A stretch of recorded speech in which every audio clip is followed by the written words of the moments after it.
이제 주님께서 기록된 말씀으로 또 선포하는 설교를 통하여서 말씀하십니다. 최고의 마음 표해 주시기 바랍니다. 고린도후서 1장 12절에서 24절까지의 말씀입니다.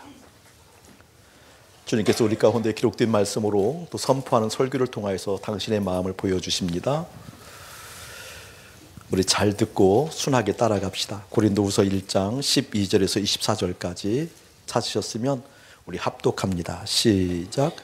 우리가 세상에서 특별히 너희에 대하여 하나님의 거룩함과 진실함으로 행하되 육체의 지혜로 하지 아니하고 하나님의 은혜로 행함은 우리 양심이 증언하는 바니 이것이 우리의 자랑이라. 오직 너희가 잊고 아는 것 외에 우리가 다른 것을 쓰지 아니하노니 너희가 완전히 알기를 내가 바라는 것은 너희가 우리를 부분적으로 알았으나 우리 주 예수의 날에는 너희가 우리의 자랑이 되고 우리가 너희의 자랑이 되는 그것이라. 내가 이 확신을 가지고 너희로 2번 은혜를 얻게 하기 위하여 먼저 너희에게 이르렀다가 너희를 지나 마게도냐로 갔다가 다시 마게도냐에서 너희에게 가서 너희의 도움으로 유대로 가기를 계획하였으니 이렇게 계획할 때에 어찌 경솔히 하였으리요. 혹 계획하기를 육체를 따라 계획하여 예 하면서 아니라 하는 일이 내게 있겠느냐. 하나님의 미쁘시니 우리가 너에게 한 말은 예 하고 아니라 함이 없노라. 우리 곧 나와 실로아노와 디모데로 말미암아 너희 가운데 전파된 하나님의 아들 예수 그리스도 예 하고 아니라 함이 되지 아니하였으니 그에게는 예만 되었느니라. 하나님의 약속은 얼마든지 그리스도 안에서 예가 되니 그런즉 그로 말미암아 우리가 아멘하여 하나님께 영광을 돌리게 되느니라. 우리를 너희와 함께 그리스도 안에서 굳건하게 하시고 우리에게 기름을 부으신 이는 하나님이시니 그가 또한 우리에게 인치시고 보증으로 우리 마음에 성령을 주셨느니라. 내가 내 목숨을 걸고 하나님을 불러 증언하시게 하노니 내가 다시 고린도에 가지 아니한 것은 너희를 아끼려 함이라. 우리가 너희 믿음을 주관하려는 것이 아니요 오직 너희 기쁨을 돕는 자가 되게 함이니 이는 너희가 믿음에 섰음이라. 아멘. 아멘. 제가 한 부분을 다시 한번 봉독해 드릴게요. 하나님의 약속은 얼마든지 그리스도 안에서 예가 되니 그런즉 그로 말미암아 우리가 아멘하여 하나님께 영광을 돌리게 되느니라. 아멘. 하나님의 약속은 얼마든지 그리스도 안에서 예가 된답니다. 그리고 그렇게 예한 우리로 말미암아 하나님께서 영광을 받으신답니다. 우리의 아멘 예가 하나님의 기쁨이요 하나님의 영광이 되는 것 여러분이 꼭 받아들이시기를 축복합니다. 그 말씀을 붙들고 오늘 설교 목적을 먼저 여러분에게 말씀드릴게요. 오늘 설교 목적은 주님께 주신 마음과 같이 순종은 즐겁다 이잖아요. 그런데 우리는 하나도 안 즐겁잖아요. 순종하면 부담스럽고 뭔가 참게 좀 심한 사람들은 억울한 것 같기도 하고 또 고통스러운 것 같기도 하고 그런 어떤 이미지들이 꽉 차 있잖아요. 그런데 오늘 하나님 마음 보면서 설교 목적은 정말 순종은 즐겁다예요. 그래서 2가지 관점을 볼 텐데 정말? 정말 그렇다고 한다면 어떻게 이런 부분들을 보게 될 거예요. 순종은 즐겁다. 정말 그렇다고 한다면 어떻게 되는가라는 관점이 신뢰하라는 관점과 그리고 수정하라는 관점을 통하여서 하나님의 마음을 보게 될 거예요. 저를 한 번 더 보시기 바랍니다. 앞에 쓰시는 분들이 오늘도 많네요. 그러면 여기만 보여서 좀 힘들어요. 누누이 말씀드리지만 다시 한번 좀 관점을 좀 생각하고 새기는 의미로 다시 한번 말씀드릴게요. 그냥 좀 거칠게 이야기하면 재정, 돈, 이 재정의 부분 우리가 노력하지 않아도 내 마음에 들어와 있잖아요. 이 돈, 재정에 대해서는 사랑하려고 노력하고 에너지를 투입하지 않아도 그냥 내 마음에 싹 와 있어요. 심지어 내 마음에 가득 채워져서 나는 의식하지 못하지만 돈 없으면 못 살아 라고 하는 그런 어떤 사랑의 감정을 불어일으킨다라고 말할 수는 없지만 그 사랑하는 것과 같은 의미로서의 어떤 꽉 차 있는 것이 있잖아요. 재정은, 돈은 노력하지 않아도 내 마음에 와 있어요. 근데 내 마음에 가득 채워져 있는 것을 사실은 사랑한다 이렇게 얘기하는 거거든요. 그러니까 돈은 노력하지 않아도, 에너지를 투입하지 않아도 내 마음에 차 있어요. 그런데 하나님은요, 우리 하나님 사랑하는 건요, 노력해도 안 되잖아요. 우리 하나님을 사랑하고 싶어요라고 다짐해도 안 되잖아요.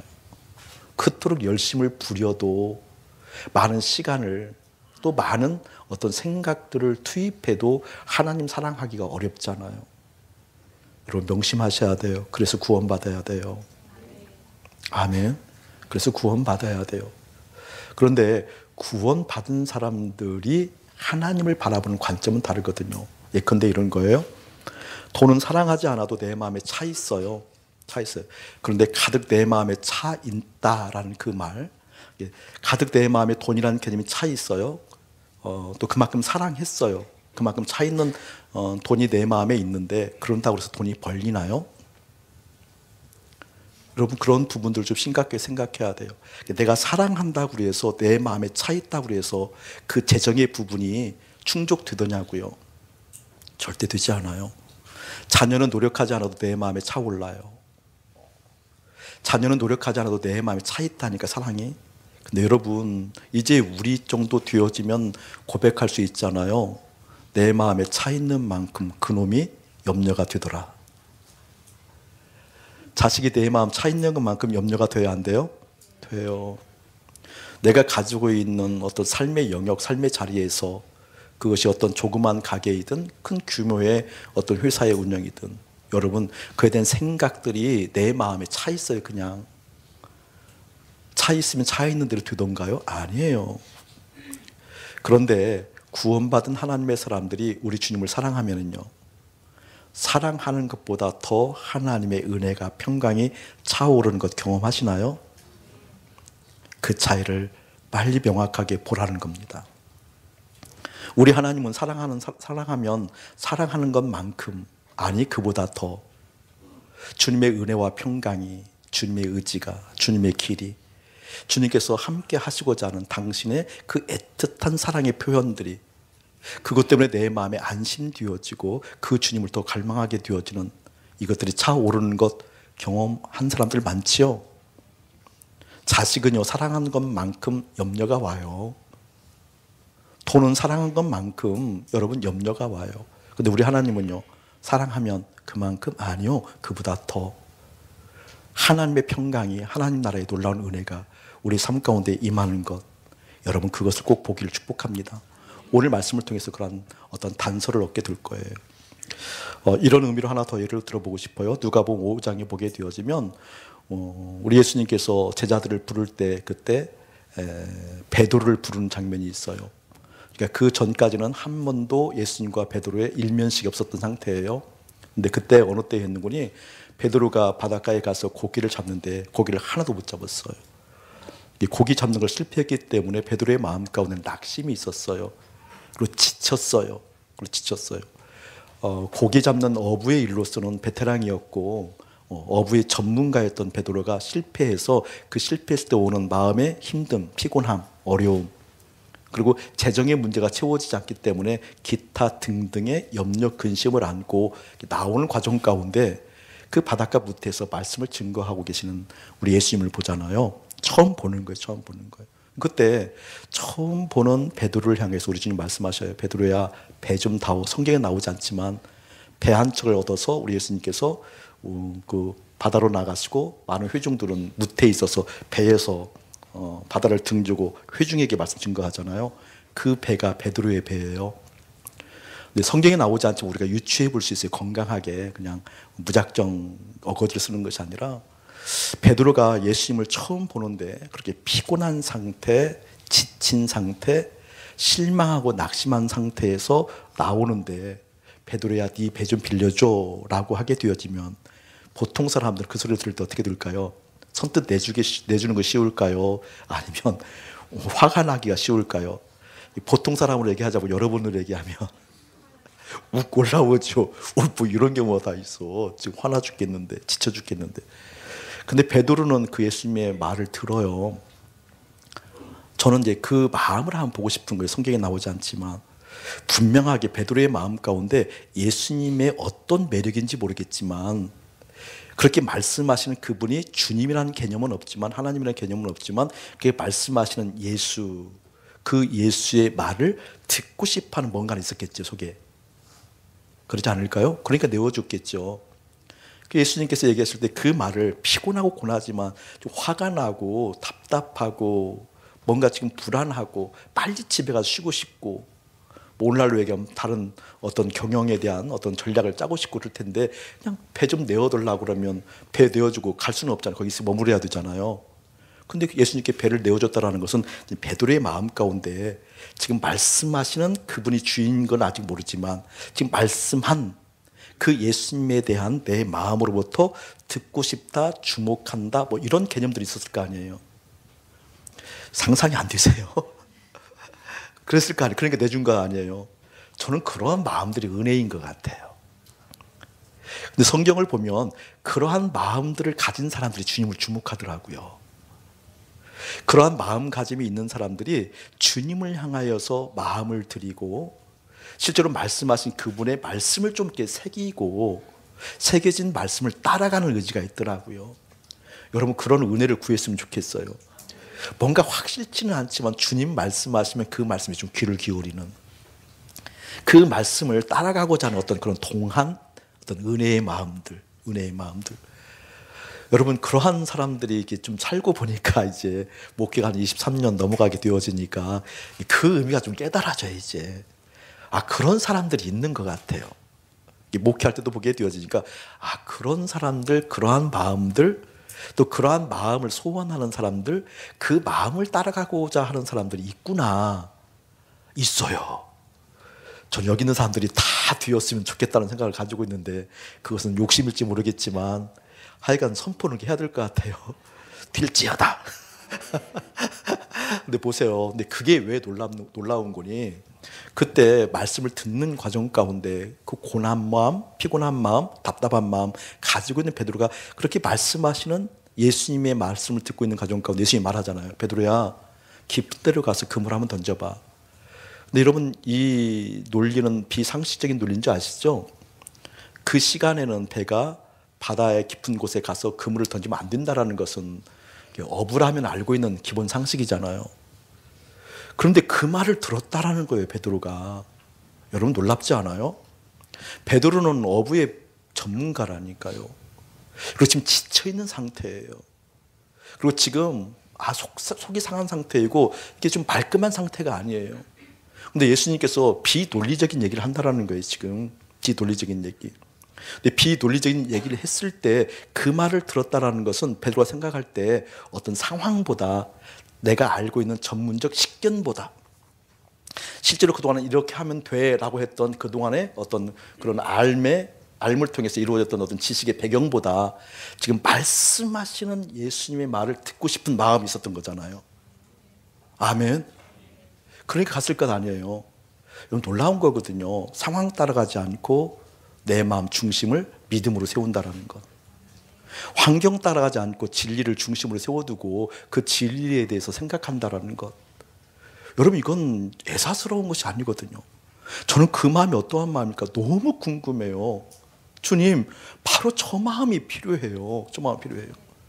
현대사회를 살아갈 때 얼마나 많은 상황적 분석이 있겠고 그 분석이 잘 될수록 그 분별을 통하여서 많은 이익을 취하고 안전한 길로 접어드는 수많은 평가와 논리와 수많은 분석이 있을 터인데 그 상황적으로 움직이는 인생이 아니라 지금 말씀하시는 그분 때문에 지금 말씀하시는 그분을 신뢰해서 지금 말씀하시는 그분의 말씀이 더 내 마음에 더 차 있어서 그걸 따라갈 수 있는 하나님 나 그 믿음 배우고 싶어요 라고 얘기한다라는 거죠. 여러분 그 마음이 오늘 말씀을 통해서 여러분이 읽어지기를 축복합니다. 이거 결코 감정으로 되어지는 게 아니에요. 의지로 되어지는 게 아니에요. 근데 베드로에게 그 마음이 들어왔다라는 거예요. 왜 들어왔을까 생각해 보니까 처음부터 그런 마음이 있었던 것 같아요. 아니 배 달라고 그러니까 어떻게 배를 줄 수 있냐고요. 어떻게 그 말씀을 따르려고 하는 마음이 있냐고요. 이게 은혜구나. 이게 살아있는 예수의 생명 어떤 그 씨앗이구나. 이게 바로 주님께서 말씀하신 복음, 복된 소식이 내 마음에 뿌려진 씨앗이구나, 씨앗이구나. 여러분, 이 씨앗이 좀 이렇게 뿌리 내리고 싹을 틔워서 좀 자라고 꽃을 피우고 열매를 맺는 그런 향기로운 여러분 되어지길 예수님이 축복합니다. 아멘. 자, 그 관점으로 볼 거예요. 자, 여기 한번 읽어봅시다. 12절 시작. 우리가 세상에서 특별히 너희에 대하여 하나님의 거룩함과 진실함으로 행하되 육체의 지혜로, 거기에 뇌물을 쳐놓으세요. 육체의 지혜로 뇌물을 쳐놓고요, 하지 아니하고, 연결해서 줄을 그어놓으세요. 하지 아니하고, 또 하나님의 은혜로 뇌물 쳐놓으시고요, 하나님의 은혜로 뇌물 쳐놓으시고, 행함은 줄 그어놓으세요. 자, 육체의 지혜로 하지 아니하고 하나님의 은혜로 행함은 우리 양심이 증언하는 바니 이것이 우리의 자랑이라. 자, 이것부터 설명하고 넘어갈게요. 그냥 양심이 증언한대요. 양심이 증언한대요. 여러분, 영적 기관 중에 하나가 양심이라고 그랬어요. 양심을 통해서 하나님의 말씀이 들려요.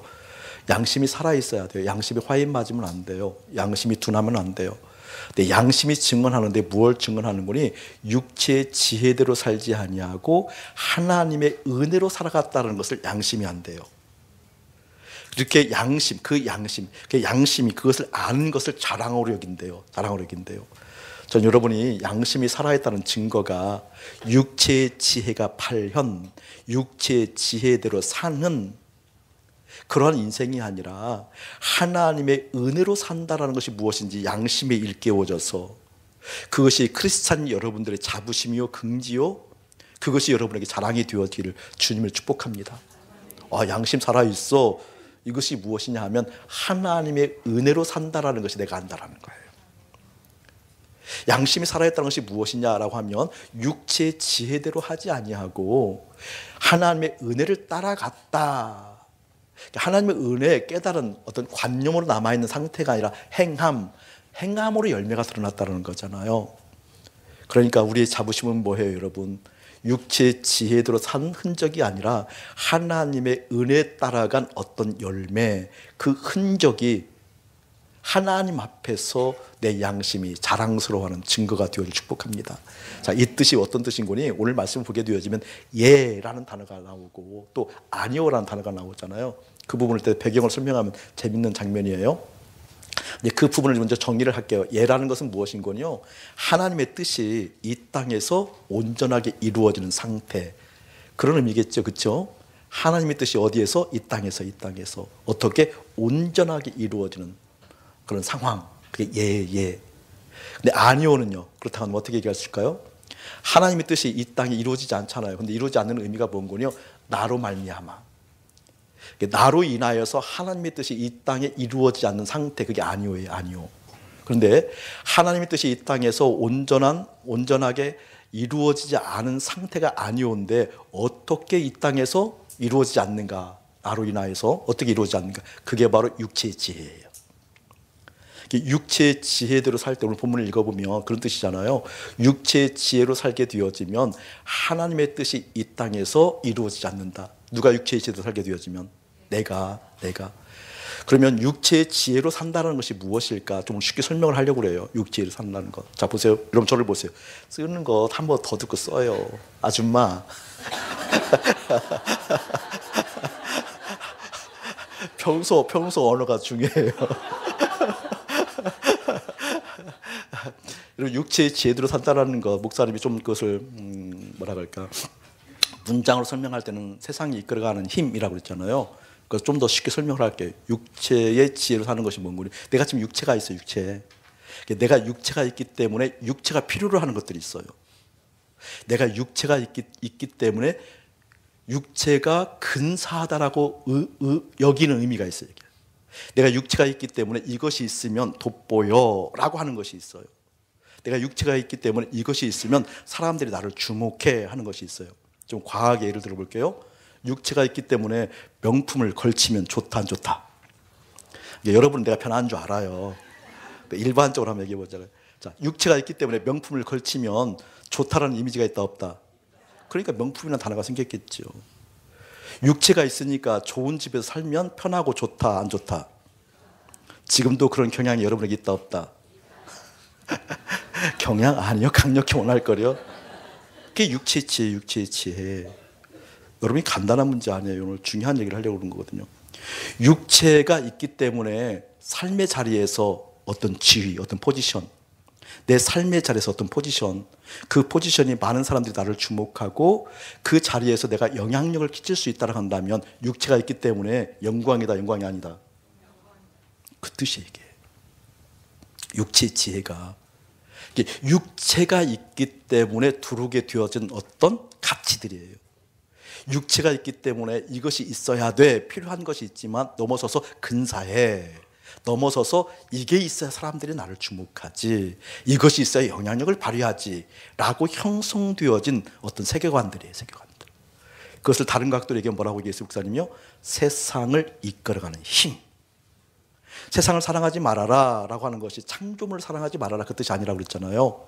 세상을 이끌어가는 가치, 힘을 사용하지 말아라. 그것이 뭐라고요? 육체의 지혜라는 거예요. 육체의 지혜가 뭐라고요? 육체가 있기 때문에 형성되어진 어떤 그러한 것들이에요. 이거 지금 오늘 말씀 보게 되어지면 그렇게 살면 안 돼. 하나님의 은혜로 살아야 돼. 이 뜻이에요. 할렐루야.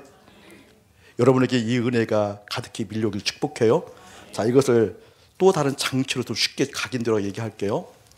세상 화폐 가치가 있어요. 화폐 가치. 화폐 단위가 높을수록 가치가 높다고 얘기하는 것이 우리 속성이잖아요. 그렇죠? 5만 원이 좋아요? 1,000원이 좋아요? 뭐 이것은 물어봐야 돼. 확인해야 돼. 왜냐면 그것마저 속이는 사람들 많아요.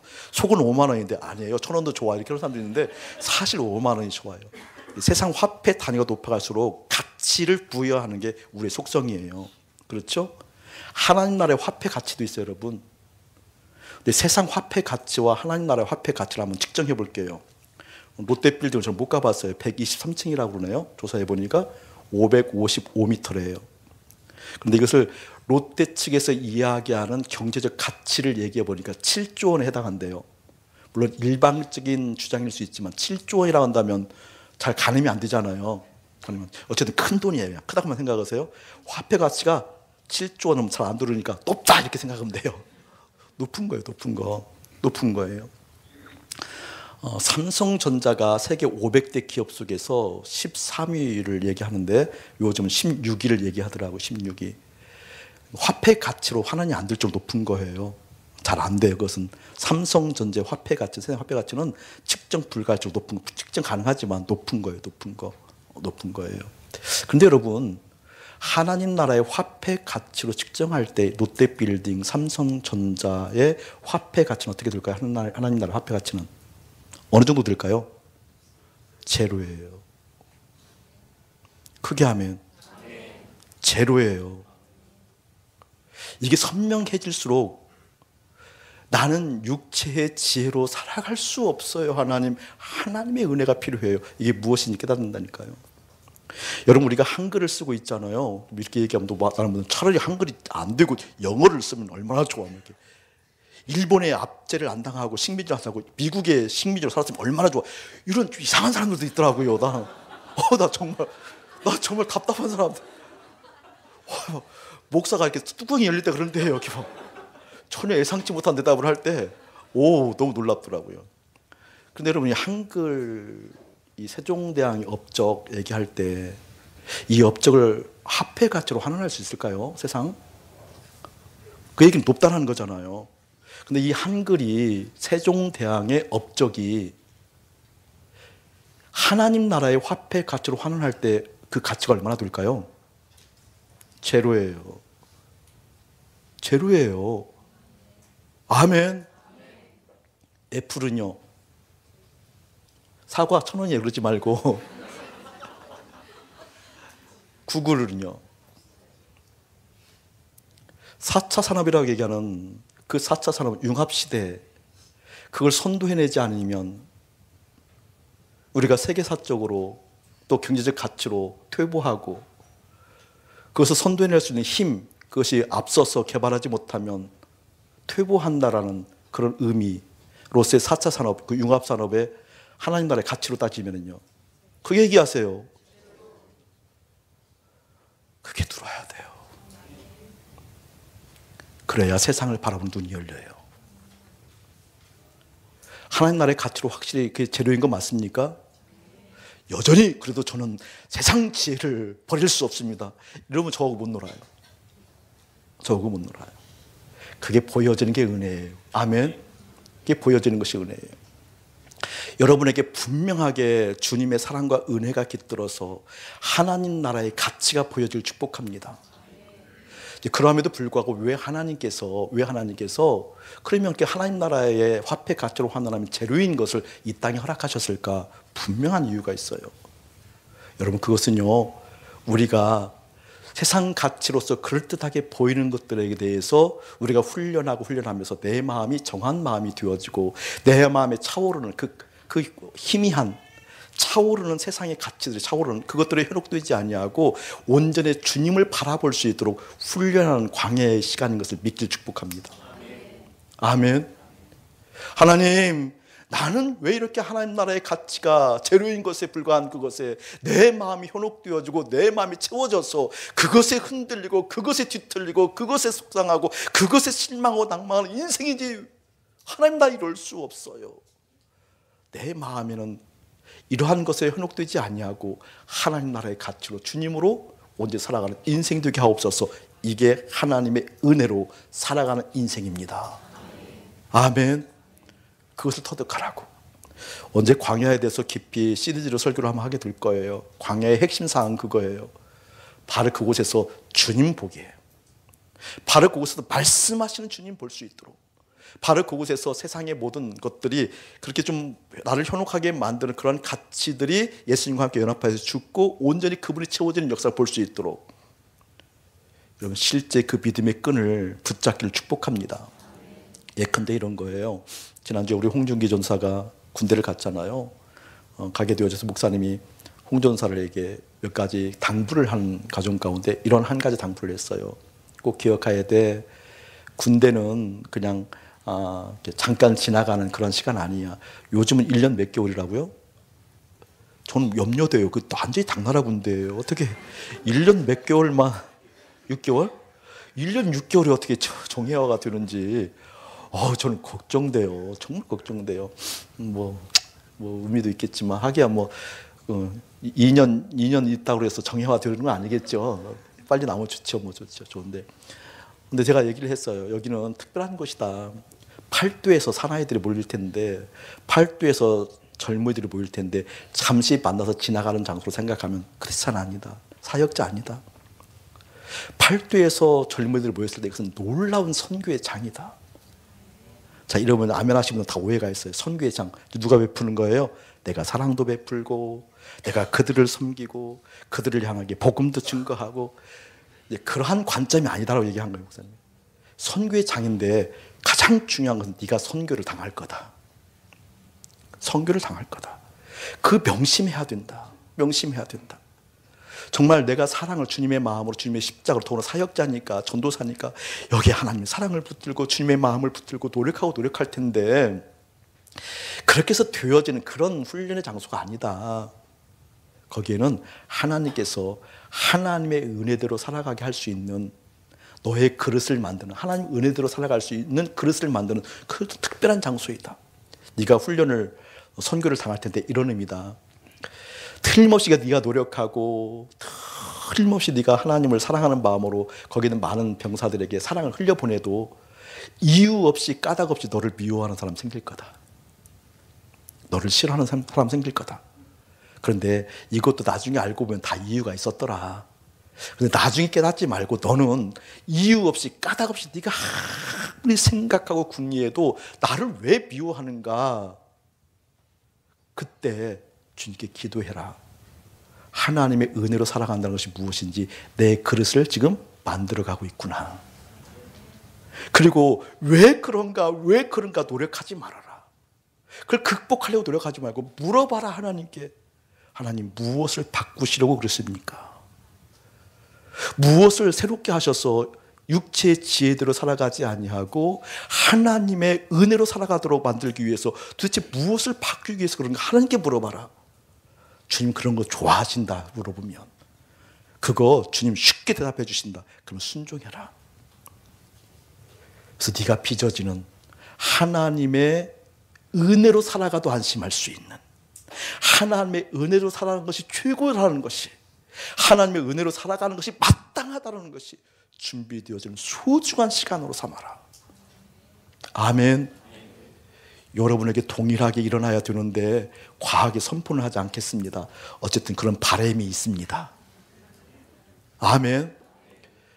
우리 가연이가 일부도 안 보이는 여기 있구나. 우리 가연이가 지난해에 단기 선교 간다고 선교팀들을 데리고 교회 왔어요.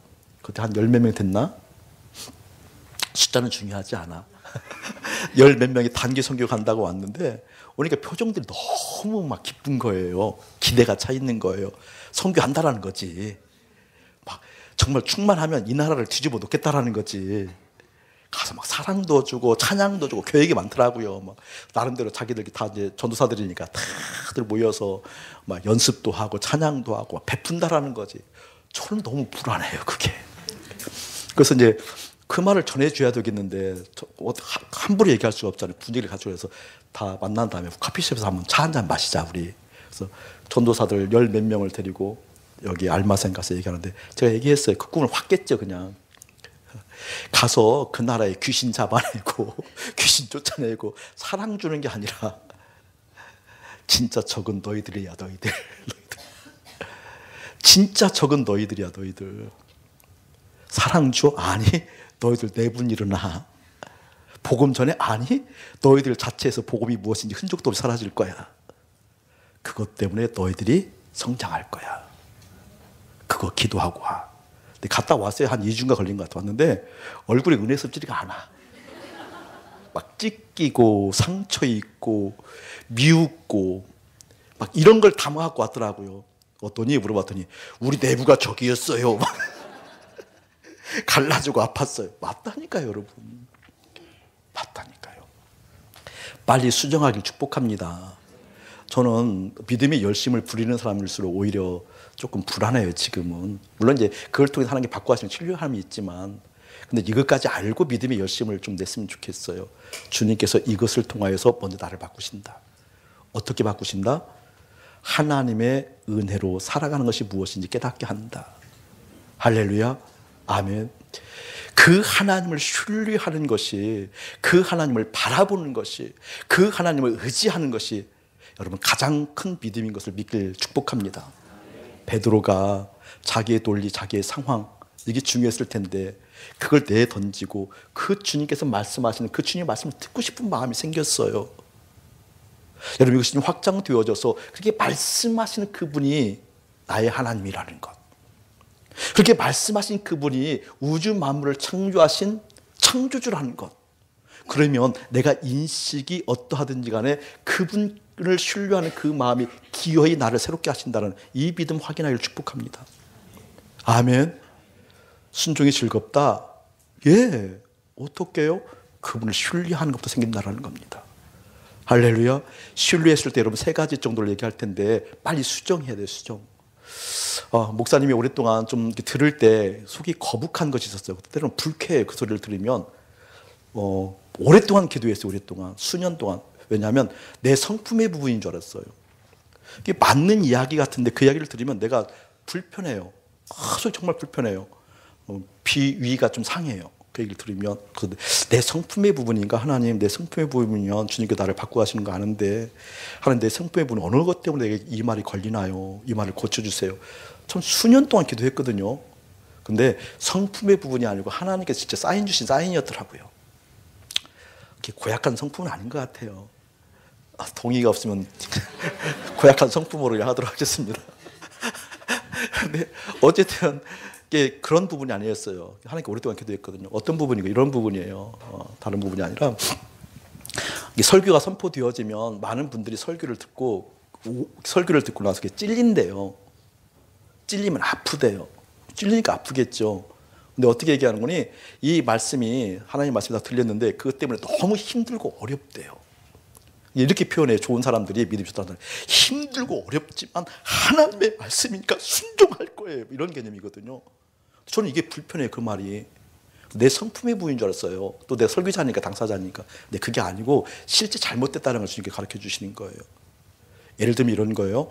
여러분 우리 어릴 때 부모님에게 불순종한 경험이 있죠. 그렇죠? 박 지사님 많으시죠? 많진 않아요. 예. 그러니까 거짓말치기까지 추가가 되는 것 같아요. 우리가 부모님에게 잘못했을 때, 부모에게 어떤 잘못했을 때 그 걸리기 전까지는 조마조마하잖아요. 그렇죠? 그 얼마나 조마조마하고 힘들어요. 근데 딱 들키고 걸리면요 시원해요. 용서 안 받으면요 시원하다. 이 용서 안 받은 놈 아주 괴짜예요. 또 이제 엄마가 또 다른 똑같은 죄를 또 지으면 너 예전에도 그랬지만 오히려 대들잖아요. 근데 다 용서해놓고 왜 그러냐고 막 오히려 그러죠. 당당하잖아요. 오히려 왜 그 얘기 또 해? 막 이러잖아요. 오히려 그래요 안 그래요? 들키면 시원해요. 시원하잖아요. 근데 하나님 말씀을 듣고 찔리면은요 왜 이렇게 어렵고 힘들다 그러죠? 잘 생각해 봐야 돼요. 빨리 수정하길 축복합니다.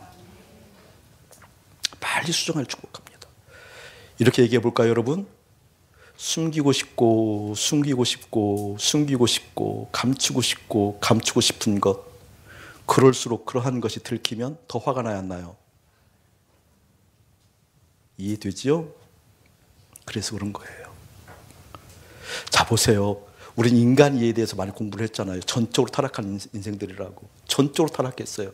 죄인, 죄 자체가 인간 자체가 죄. 이 죄가 곧 나의 나.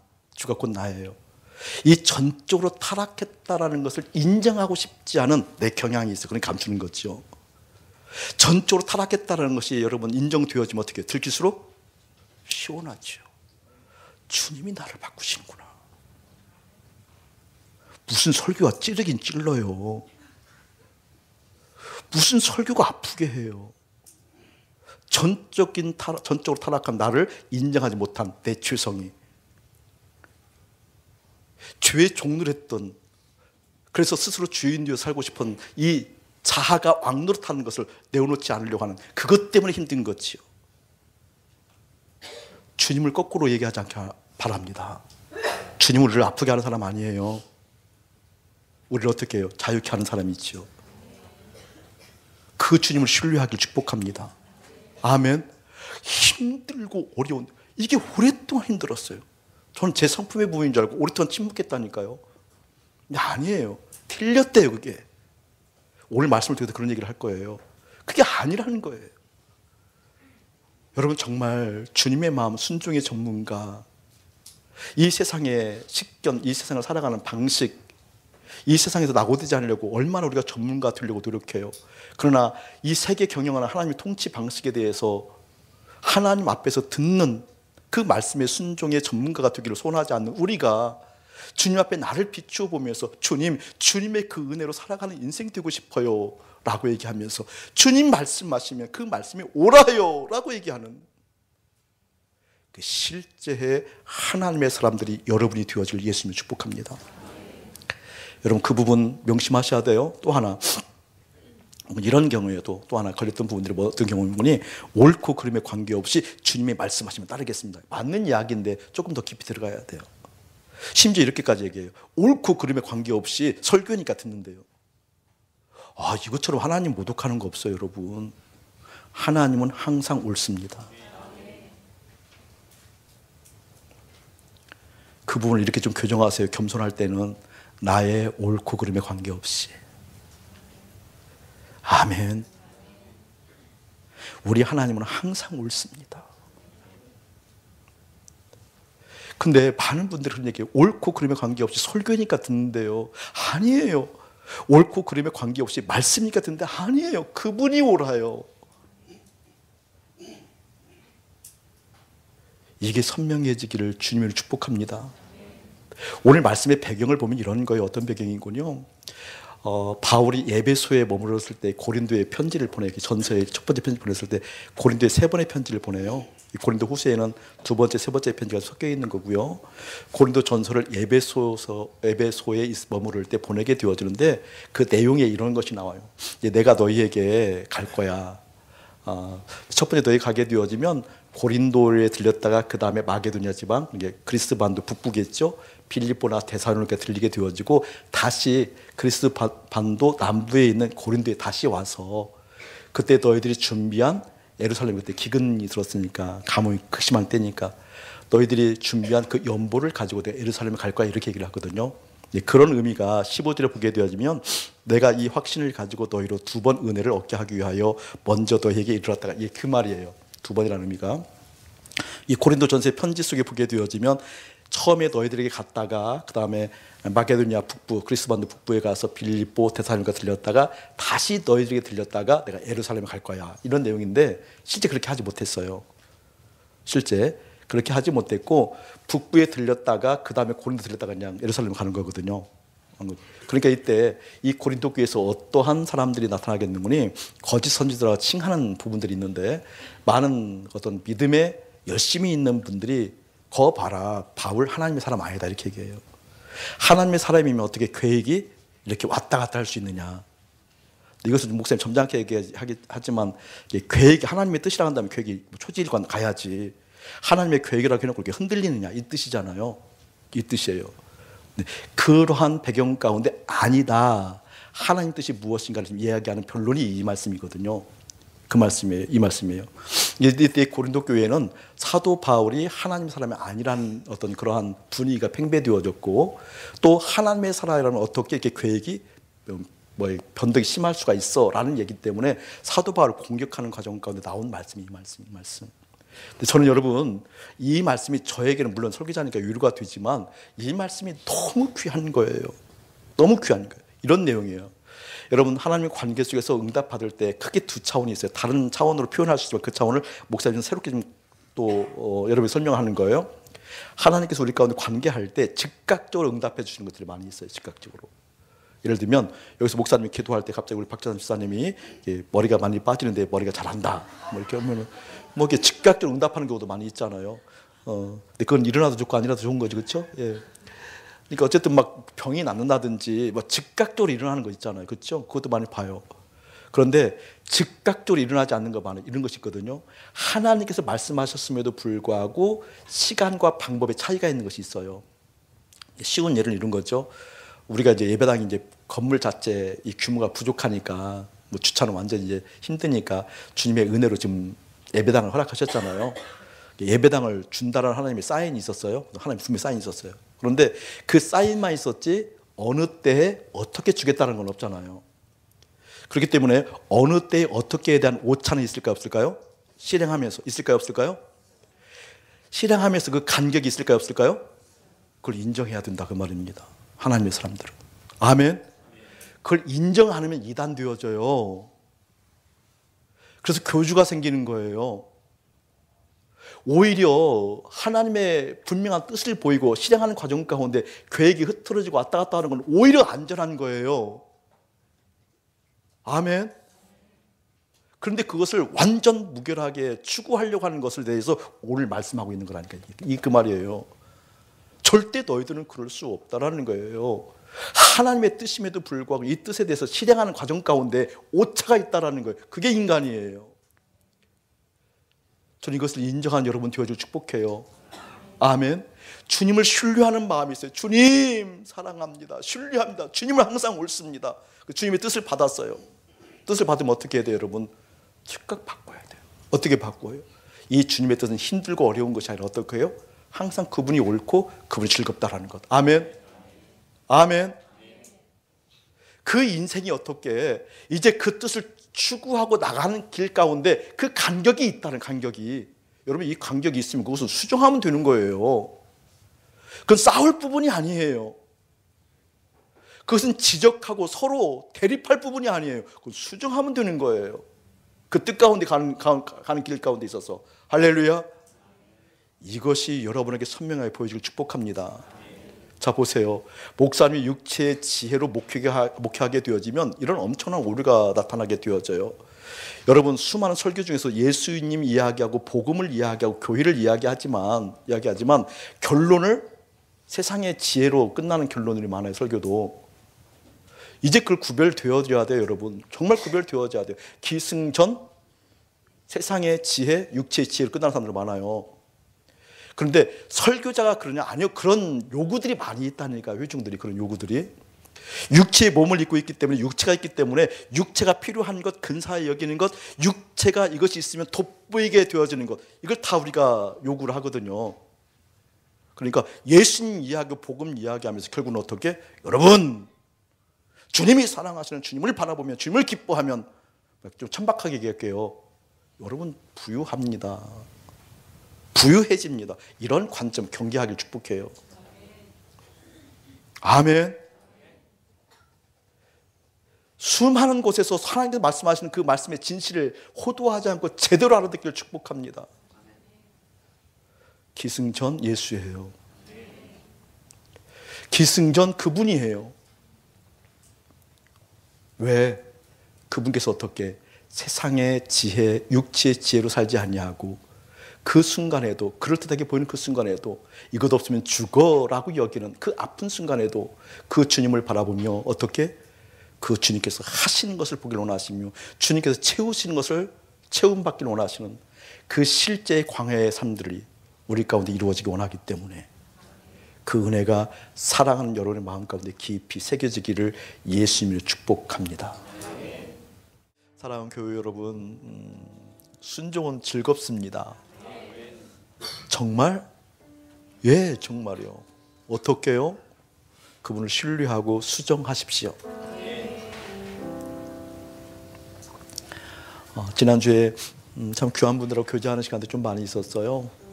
조건 없는 연대를 하게 해주신 우리 광야팀들, 또 아트리 팀들 만나기도 하고, 또 많은 사역을 하고 계시는, 정말 순결하게 주님 사역하고, 그리고 정말 주님의 마음을 이렇게 좀 잘 흐르는 통로가 되어주는 목사님 부부가 있어요. 다 목사님이신데, 그래서 이제 한번 만나자고 그래서 만났어요. 만났는데 여러 가지 얘기를 하신 가족 가운데 자녀가 이제 10대 후반, 20대가 넘어가요. 넘어가는데 자녀 문제를 좀 이야기를 나누고 싶다고.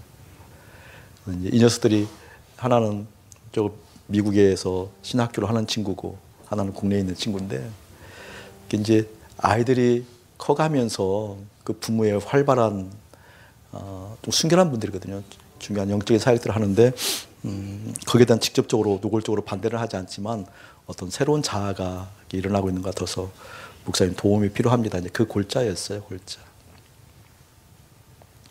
근데 감히 내가 어떻게 그런 걸 코치할 수 있겠어요. 뭐 사역을 이렇게 활발하게 하시고 정말 순결하게 주님의 열매를 맺는 분들인데, 그런데도 내 마음에 오늘 관점을 얘기를 한 거예요. 목사님, 이제 두 분이 다 목사님이시니까, 목사님 지금 자녀의 문제로 염려가 크시군요. 근데 이제 최대 관심사라는 거죠, 요즘. 최대 관심사라고 한다면 지금 분명하게 목사님 마음에 그 문제가 차 있겠군요. 여러분이 이해하죠? 분명히 그 자녀의 문제가 목사님 마음에 차 있겠군요. 그러면 그곳에 예수님 안 계실 수도 있겠군요. 목사도 그래요. 기억하셔야 돼요, 여러분. 목사님, 그냥 주제 넘지만 꼭 나누고 싶어요 라고 하면서 같이 부부가 만났는데 제가 얘기했어요. 그거 우리 회개합시다. 그건 믿음도 아니고 그건 신앙의 태도도 아니고, 내 마음에 차 있는 것, 그게 곧 나인데, 내 마음에 복잡하면 복잡한 게 나이고, 내 마음에 돈 차 있으면 돈을 사랑하는 것, 그게 곧 우리 아니겠어요. 근데 자식이 내 마음에 그 문제가 차 있다고 한다면 그것이 곧 주인이고 믿음이지. 정말 외란된데 우리 그거 회개합시다, 목사님. 우리 주님이 내 마음에 차 있지 않고 자식의 문제가 차 있는 것 회개합시다. 그게 주님을 신뢰하는 거예요. 아멘. 그리고 수정합시다. 내 마음에 차 있어야 길이 열릴 것 같고 해결할 것 같은데, 아니요. 주님이 손길 빚는 것, 그것이 바로 어떻게? 주님의 은혜로 사는 것 아니겠습니까? 동일하게 여러분에게 웅변으로 이야기합니다. 이게 실제 되기까지 주님 앞에 좀 머물고 좀 주님 생각도 좀 하고 부르짖기도 하고 순전하게 마음 돌이키고, 그리고 주님을 다시 한번 생각하기를 예수님이 축복합니다. 내 뜻대로 하게 하지 마옵시고 아버지 뜻대로 하게 해달라고 했던 우리 예수님의 기도처럼, 베드로가 어부의 전문가였지만 그 상황 따라가지 아니하고 말씀 따라갔던 베드로처럼 내가 주님의 은혜로 살아가고 싶은 하나님의 사람이고 싶습니다 라는 마음 다시 한번 확인해서 나의 옳고 그름을 자꾸 주장하지 말고 주님이 옳습니다 라고 선포하실 축복합니다. 어부의 안목으로 보면 전문가인 어부의 안목으로 보면 우리 하나님 틀렸거든요. 깊은 곳에 가면 고기 안 나와요. 그런데 그것을 창조하신 분이 우리 하나님이시잖아요. 나의 식견을 믿지 말고 그 주님을 신뢰하는 아멘. 그 마음 다시 한번 확인하여서 이 한 주간 주님의 역사하심들이 내 속에 깊이 들어오고 들어오지 않는 마음들을 돌이키고 그 주님을 경험하는 놀라운 시간 되어지기를 주님으로 다시 한번 축복하면서 한 번 더 찬양합시다. 이제는 우리 주 예수 그리스도의 은혜와 우리 아버지 하나님의 극진하신 사랑하심과 성령 하나님의 감화감동 교통하심이 순종은 즐겁다. 예, 그렇지요 라고 응답하는, 또한 그렇게 되기를 간절히 소망하는 하나님의 거룩한 사람들 가운데 이대로부터 영원토록 함께 할지어다. 아멘.